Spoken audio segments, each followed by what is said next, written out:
Hörmətli izləyicilər, mən Kamil Qasımov bloger olaraq Gəncə şəhəri Şaçmay Xətai 63 ünvanına gəlmişəm. Hal-hazırda hava şəraiti küləkli olduğuna görə 2 dənə maşına zərər vurulubdur.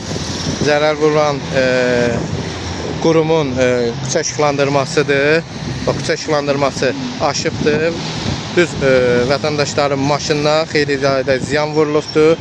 Mən dəfələrcə küçə işıqlandırmasına müraciət edirəm ki, bax, açıq elektrik xəttləri qalır və bunun küçə işıqlandırması bərpa olunarkən, yəni bunu demək olar ki, tam şəkildə bərpa eləmirlər.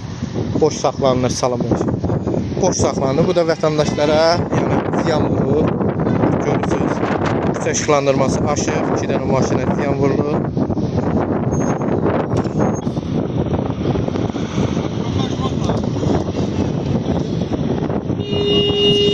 Burada görürsünüz, ayağı bombala boşdur, heç də yoxdur.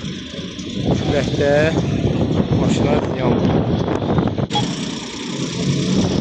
Bax, hamısı boş bağlanıb, bunun da küçə işıqlandırması cavabdeydir.